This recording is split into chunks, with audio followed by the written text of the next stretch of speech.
జై శ్రీరామ్. శ్రీమాత్రే నమః. శ్రీ గురుభ్యో నమః. సింహరాశి సింహ లగ్నంలో పుట్టిన వాళ్ళకి ఈ పరాభవ నామ సంవత్సరం ఎలాంటి ఫలితాన్ని ఇవ్వబోతుంది, ఈ విషయాలు తెలుసుకోవడానికి ముందుగా ఆదాయం వ్యయం చూద్దాము.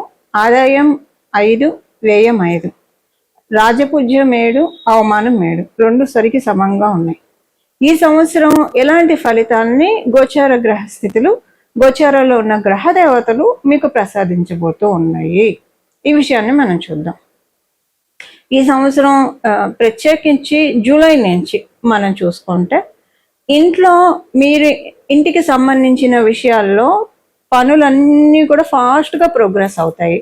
ఇంటికి సంబంధించిన విషయాల్లో ఏ ఉన్నా సరే, ఓ రకంగా చెప్పాలంటే మీ జన్మజాతకం సపోర్టింగ్ కొంచెం సపోర్ట్ చేసినా చాలు ఈ పాయింట్కి, అది మీరు అవుతుంది. మీకు ఏంటి, గృహయోగము, వాహన యోగము, ఆస్తులు కొనుక్కోవడం, ఇలాంటివి అమ్ముకోవడానికి కూడా యోగం ఉంది. ఇప్పుడు ఇల్లు కావచ్చు, స్థలాలు కావచ్చు, పొలాలు కావచ్చు, వాహనం కావచ్చు, వస్తు వాహన యోగం అనుకోండి, వీటికి అవకాశం చక్కగా ఉంది.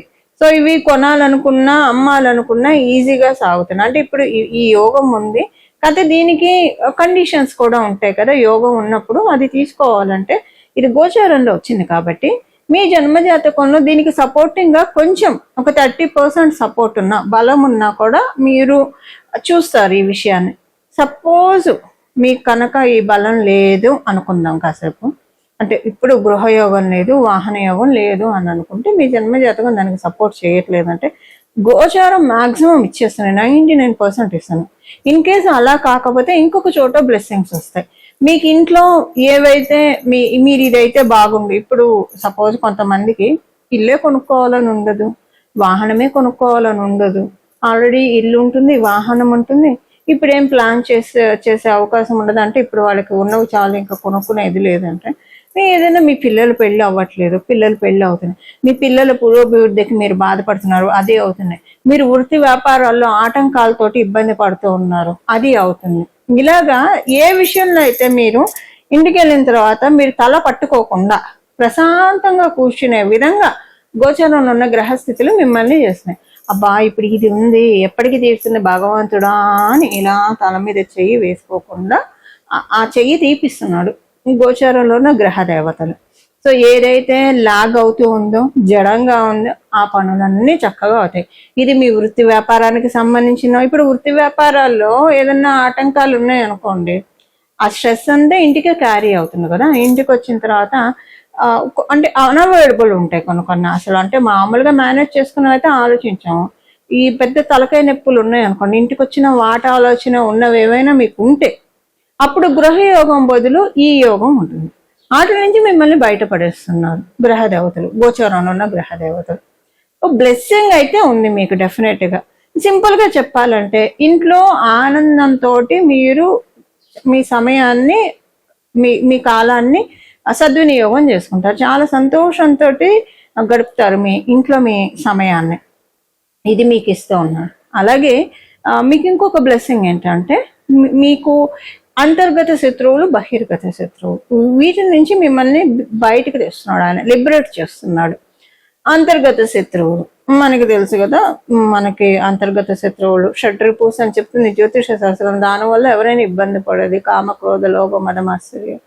ఇది మనలో మనం సంస్కరించుకోవాల్సిన విషయాల్ని భగవంతుడు సరిచేసి తద్వారా మనకి విజయాన్ని చేకూరుస్తున్నాడు. సో మనం అంతా పర్ఫెక్ట్ గా ఉన్నా ఒక్కొక్కసారి చిన్న ఈగో పాయింట్ తోటి కూడా ఏమైనా మనకి రావాల్సింది మిస్ అయ్యి ఉండొచ్చు. సో వాటి నుంచి అంటే ఏది మనం అంటే అన్ని వేళలా అంటే మనం ఎంత 0% యాటిట్యూడ్ మెయింటైన్ చేసినా అన్ని వేళలా అది సాధ్యపడకపోవచ్చు. ఎక్కడో చోట మన చుట్టూ ఉన్న పరిస్థితులు, మనుషులు కూడా దాన్ని సహకరించాలి కదండి. సో 0% యాటిట్యూడ్ మనం మెయింటైన్ చేస్తుంటే నెత్తి నొక్కి తొక్కే వాళ్ళే, అడ్వాంటేజ్ తీసుకునే వాళ్ళే ఎక్కువగా కనిపిస్తారు కదా.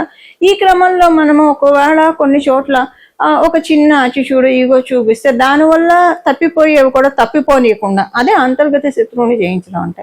సో అంటే కావాలని ఈ గేమ్స్ కొంచెం పాలిటిక్స్ ప్లే అవుతూ ఉంటాయి కదా. ఎప్పుడైనా ఎదిగేప్పుడు చుట్టూ ఉన్న వాళ్ళు కావచ్చు, సిచ్యువేషన్స్ కూడా వస్తాయి మన చుట్టూ ఉన్న వాళ్ళనే. అంటే ఇప్పుడు మనకి అంతా బాగుంటే దేన్ని అంతా బాగుంటుంది. సో ఎవరు మనల్ని ఆపలేరు. ఒకవేళ ఏదైనా ఉంటే అది ఆపారు అని ఒకళ్ళని అనుకోవడం కూడా అనవసరం, ఎందుకంటే అది ప్రారంధాన్ని అనుసరించి జరుగుతుంది కాబట్టి. సో ఇప్పుడు ఏంటంటే వీటి నుంచి బయటపడేస్తున్నారు, ఒక లైమ్ లైట్ లోకి మిమ్మల్ని గ్రహ దేవతలు తీసుకెళ్తాయి. సో మీకు అర్థమయ్యేది చెప్పాలంటే ఏదన్నా పరిస్థితులు కావచ్చు, వ్యక్తులు కావచ్చు, మిమ్మల్ని ట్రిగర్ చేసి మీకు అందుకోవాల్సిన యోగాన్ని అందుకోనియకుండా ఏం చేస్తే మీరు ఆ యోగాన్ని నుంచి దూరం అవుతారు అలా చేస్తూ ఉంటే ఇప్పుడు వాళ్ళు సైలెంట్ అయిపోతారు. సో లేదా వాళ్ళన్నా సైలెంట్ అవుతారు, లేదా మీ మెంటాలిటీ అన్నా మారుతుంది. వీళ్ళు డ్రామా క్రియేట్ చేస్తున్నారు, ఇక్కడ ఇలా ఉంది విషయము, ఈ విషయాన్ని నాకు వస్తే నేను తీసుకుంటాను కాబట్టి డ్రామా క్రియేట్ చేసి నేను ఏం చేస్తే ట్రిగర్ అయ్యి ఆ విషయం ఆగిపోతుందో అది ట్రిగర్ చేస్తున్నారు. ఇప్పుడు మనం చూస్తుంటాం కదా పెళ్లిళ్ళలో కూడా ఇలా తంపులు పెడతారు, వీళ్ళిద్దరు గొడవ ఆడుకుంటారు, ఆ తంపులు పెట్టిన వాళ్ళ గురించి తెలియకుండా వీళ్ళిద్దరు గొడవ ఆడుకుంటారు, అటువైపు వాళ్ళు ఇటువైపు వాళ్ళు పెళ్లి బ్రేకప్ చేసుకోవడం, ఒకళ్ళు పెళ్లి చేసుకోవడం గొడవలతోనే సాగుతున్నాయి. సో ఇలాగా ఆ టైంలో కనుక ఎవరైతే విన్నారో ఆలోచించి వీళ్ళు ఏదో పుల్లలు పెట్టే ప్రయత్నం చేస్తున్నారని ఆలోచించి చేస్తే అక్కడ సమస్య ఉండదు. లేదా ఆ పుల్లలు పెట్టే వాళ్ళకి అప్పుడే ఏదో ఒకటి వాళ్ళకి అలాంటి సిచ్యువేషన్, సిమిలర్ సిచ్యువేషన్ వచ్చి అమ్మో విషయం నాకు వస్తే ఇలా ఉంది, లేదా అది ఇబ్బంది కలుగుతుంది అని వాళ్ళకి ప్రకృతి చెప్పి ఆగిపోతారు. ఈ రెండిట్లో ఏదన్నా జరుగుతుంది. అది మీకు ఎగ్జాంపుల్కి చెప్తాను, ఇలా జరుగుతుంది. సో బాహ్య శత్రువులు ఏమైనా ఉంటే సిచ్యువేషన్స్ కావచ్చు, వ్యక్తులు కావచ్చు, ఎవరైనా మిమ్మల్ని ఇబ్బంది పెడుతూ ఉంటే వాళ్ళంతా సైలెంట్ అయిపోతారు. అంటే వాళ్ళ పనుల్లో వాళ్ళు బిజీ అవ్వడం కావచ్చు, లేదా వాళ్ళకి సేమ్ సిచ్యువేషన్స్ మిమ్మల్ని ఏదైతే ఇబ్బంది పెట్టారో అలాంటి సిచ్యువేషన్స్ ట్రిగర్ అయ్యి బాధపడుతూ అరే ఇలా చేయకూడదు కదా ఇంకెప్పుడు అని వాళ్ళకి తెలిసేట్టు. సో అది మనలో ఉన్న అవతల వాళ్ళలో ఉన్న ఈ రెండింటిని క్లియర్ చేస్తుంది గోచరంలో ఉన్న గ్రహస్థితులు. అలాగే ఆరోగ్య సమస్యలు మీకు మీ ఇంట్లో వాళ్ళకి ఏదన్నా ఉంటే అవి క్లియర్ అవుతాయి. మీరు ఫారెన్ వెళ్ళాలని ప్రయత్నిస్తూ ఉంటే ఇప్పుడు ఒక రాచబాట అవుతుంది డెఫినెట్ గా. అలాగే స్థల మార్పును కూడా సూచిస్తుంది. ఈ సింహరాశి సింహ లగ్నాలు పుట్టిన వాళ్ళకి ఈ పరాభవ నామ సంవత్సరంలో స్థల మార్పు, ఇప్పుడు జరిగే స్థల మార్పు మీకు అదృష్టాన్ని తెచ్చిపెడుతుంది ఖచ్చితం. ఇదే ఈ స్థల మార్పు, మీరు ఇల్లు మారచ్చు. ఇల్లు మారడం అంటే సపోజ్ మీరు సొంత ఇంట్లో ఉంటే కొత్త ఇంకా మంచి ఇల్లు తీసుకొని వెళ్ళొచ్చు, ఆ ఇల్లు మీకు ఇంకా అదృష్టవంతంగా ఉండొచ్చు. సపోజ్ అద్దెళ్ళలో ఉన్న ఇంకో ఇంటికి వెళ్ళొచ్చు.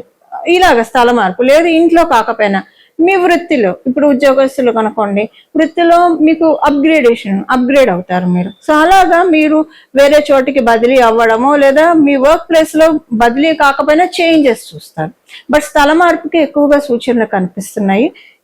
ఈ అవకాశం ఉంటుంది. అలాగే వ్యాపారస్తులకి ఏంటంటే మీకు దూర ప్రాంతం నుంచి లావాదేవీలు రావడము, లేదా మీరు వ్యాపారం గురించి ఎక్కువగా జర్నీస్ దూర ప్రాంతానికి చేయాల్సి రావడము, వెళ్ళాల్సిన అవసరం, ఎక్కువగా ట్రావెల్ చేయాల్సిన అవసరము. అలా అంటే మీరు ఒక స్థలంలో ఉన్న ఆ స్థలంలో ఉండలేరు. బట్ ఎక్కువగా స్థల మార్పుకి అయితే ఛాన్సెస్ చాలా బాగా సూచిస్తున్నాయి సింహరాశి సింహ లగ్నంలో పుట్టిన వాళ్ళకి. ఈ సంవత్సరం డిసెంబర్ నుంచి సింహరాశి సింహ లగ్నంలో పుట్టిన వాళ్ళకి కొంచెం ఎక్కువగా స్పిరిచువాలిటీ మీద ఇంట్రెస్ట్ పెరుగుతుంది. అలాగే ఒక కాస్మోస్ మీద, విశ్వం మీద ఎక్కువగా దృష్టి అవుతుంది. ప్రకృతి అంతా కూడా మీకు జలతత్వం బలంగా అవుతుంది. డిసెంబర్ నుంచి జలతత్వం బలంగా అవ్వడము మీకేంటంటే చాలా సూక్ష్మంగా ప్రతిదీ కూడా పరిశీలిస్తారు. దేన్ని పరిశీలిస్తారు? లౌకిక అంశాలని కాదు. మీకు తెలియకుండానే కొన్ని ఆలోచనలు వస్తాయి. ఈ ఆలోచనలు ఏంటంటే మీకు అంటే మనల్ని మనము మంచి, అంటే ఆ ఆలోచనలు మనల్ని మనము ప్రోగ్రెసివ్ మోడ్లో తీసుకెళ్లే విధంగా మంచి ఆలోచనలని ఇప్పుడు మీకు డిసెంబర్ నుంచి ఎక్కువగా అధికంగా ఉంటాయి. మీకు సింహరాశి సింహ లగ్నంలో పుట్టిన వాళ్ళందరికీ కూడా ఇలా సింహరాశి సింహ లగ్నంలో పుట్టిన వాళ్ళకి చక్కటి ఫలితాన్ని చూడబోతూ ఉన్నారు ఈ పరాభవ నామ సంవత్సరంలో. దీన్ని ఇంకా పెంపొందించుకోవడానికి ఏ పరిహారం చేయాలో కూడా మనం చూద్దాం. శుభకార్యానికి అవకాశం ఉంది. సో ఇలాగా చాలా మంచి విషయాలన్నీ కూడా ఈ సంవత్సరంలో మీరు చూడబోతున్నారు.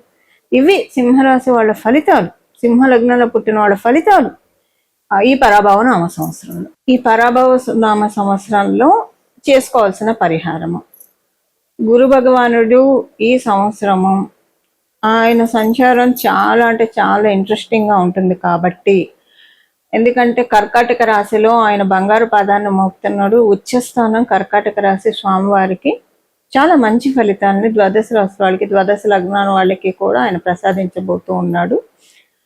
ఎందుకంటే ఉచ్చ స్థానంలో ఉంటున్నాడు కాబట్టి. బట్ కండిషన్స్ అప్లై, కొన్ని రాసుల వాళ్ళకి కొన్ని లగ్నాల వాళ్ళకి ఆయన కంప్లీట్ ఫలితాలను అయితే ఇవ్వలేడు.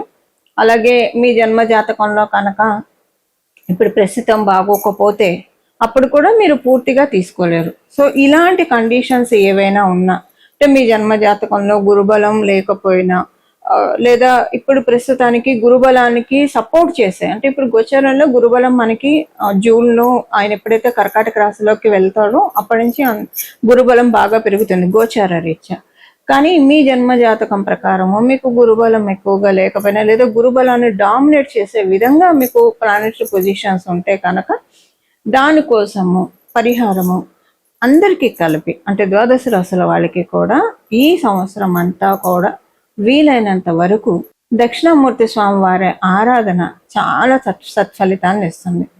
ప్రతిరోజు కూడా మీరు స్నానం చేసిన వెంటనే ఒక 12 సార్లు, ఒక 3 సార్లు అయినా సరే దక్షిణామూర్తి స్వామి వారి స్తోత్రాన్ని చదవడం వినడం చేస్తే కనుక చాలా అంటే చాలా ఉత్తమ ఫలితాలు వస్తాయి. ఇప్పుడు ఏంటంటే మీరు ఒకవేళ దక్షిణామూర్తి స్వామి వారి స్తోత్రం చేసిన విడిగా కూడా మీరు జపించుకోవడానికి రోజంతా కూడా ఏ పని చేస్తూ ఉన్నా సరే దక్షిణామూర్తి స్వామి వారి మంత్రం జపించవచ్చు. శ్రీ గురు దక్షిణామూర్తయే నమః, శ్రీ గురు దక్షిణామూర్తయే నమః, శ్రీ గురు దక్షిణామూర్తయే నమః ఈ నామాన్ని జపించుకోవడము. లేదా శ్రీ గురుదత్త జయ గురుదత్త శ్రీ దత్త శరణం మమ, శ్రీ గురుదత్త జయ గురుదత్త శ్రీ దత్త శరణం మమ, శ్రీ గురుదత్త జయ గురుదత్త శ్రీ దత్త శరణం మమ. అలాగే మీరు హయగ్రీవుణ్ణి ఆరాధించిన, సరస్వతి అమ్మవారిని ఆరాధించిన, ఎవరిని ఆరాధించినా, అంటే గురుమూర్తి రూపంలో ఉండే ఏ దేవీ దేవతలను ఆరాధించినా కూడా చక్కటి రాఘవేంద్ర స్వామి వారిని కావచ్చు, ఇలాగా మీరు ఏ దేవీ దేవతలను ఆరాధించినా, అంటే గురువు స్థానాన్ని సూచించే దేవీ దేవతలు, గురుతత్వాన్ని సూచించే దేవీ దేవతలు, ఏ దేవీ దేవతల ఆరాధన చేసినా కూడా చాలా అంటే చాలా చక్కటి ఫలితాలు చక్కగా సిద్ధిస్తాయి. ఇలా మనందరం కూడా ఈ సంవత్సరం మొత్తం కూడా గురువు యొక్క కృపా కటాక్షాన్ని తీసుకోవడానికి అత్యుత్తమమైన సమయము. ఇప్పుడు 12 ఆయన కర్కాటక రాశిలోకి రావడము, మళ్ళీ ఆయన కర్కాటక రాశిలోకి రావాలంటే ఈ సంవత్సరం ఇంట్రెస్టింగ్ గా కూడా ఉంది స్వామివారి ట్రాన్సిట్, గురు భగవానుడి యొక్క ట్రాన్సిట్.